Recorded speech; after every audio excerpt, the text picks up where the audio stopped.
இங்க வந்து மதத்தை பரப்புனார் கிறிஸ்துவ மதத்தை.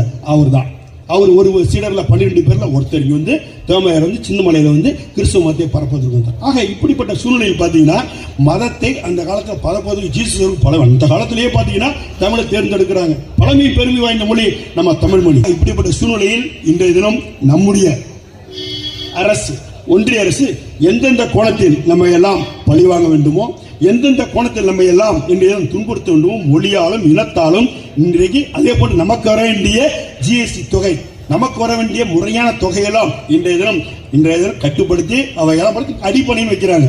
நம்ம பொறுத்த வரைக்கும் தலைவர் எட்டடி பாயக்கூடியவர். அந்த காலத்திலே பார்த்தீங்கன்னா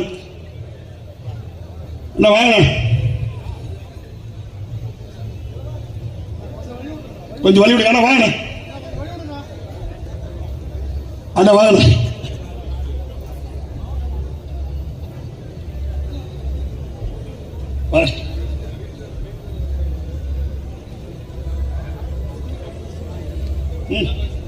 யாரு ஒவ்வொரு கூட்டம் 3 கூட்டம் அது அண்ணா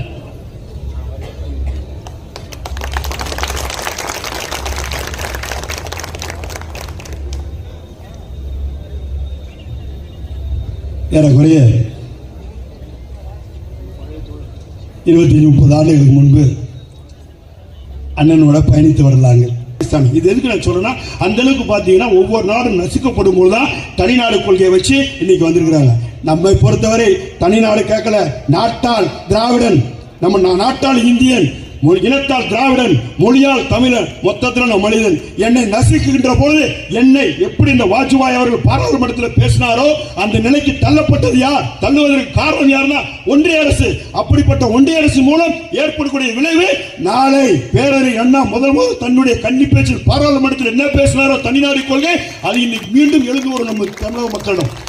அது போன்ற சூழ்நிலையை உருவாக்கக்கூடாது என்பதற்காக தான் இந்த மாண்பு தமிழக முதல்வர்கள் தமிழகம் முழுவதும் கூட்டம் போட்டு அந்த கூட்டத்தை தன்னுடைய கருத்துக்களை தன்னுடைய தனித்தன்மையான கோரிக்கை இதை பார்த்தோம். எல்லாம் மாநிலம் ஃபுல்லா இந்தியா முழுவதும் இருக்கின்ற தலைவர்களாம் ஏற்றுக்கிட்டான். மொழி பேச பீகார் மொழி போச்சு, குஜராத் இன்னைக்கு மொழி போச்சு, குஜராத்தி இழந்துட்டான், பீகாரை இழந்துட்டான், மராட்டியை இழந்துட்டான், ஒவ்வொரு மாநிலத்துக்கு சொந்த மாநில எல்லா மொழியும் இழந்துட்டான். ஆனால் நம்ம மொழி இன்னைக்கு இருக்குன்னா உலகத்தில் இருக்க 7102 மொழிகள்ல ஏறக்குறைய இந்தியாவில் மட்டும் இருக்கக்கூடிய 1628 மொழியில தொன்மையும் பெருமையை வாய்ந்த மொழி, இலக்கணம் இலக்கியம் உள்ள மொழி ஒரே மொழி தமிழ் மொழி.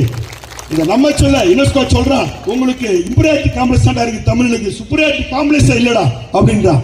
ஏன்னாக்கா நீங்க உலகத்தில் இன்னைக்கு உலகத்தில் இருக்கக்கூடிய நம்ம இதை சொல்றோம், எதை பெருமையா சொல்றோம், பிசா கோபுரத்தை சொல்றோம், உலக அதிசயங்கள் ஒண்ணு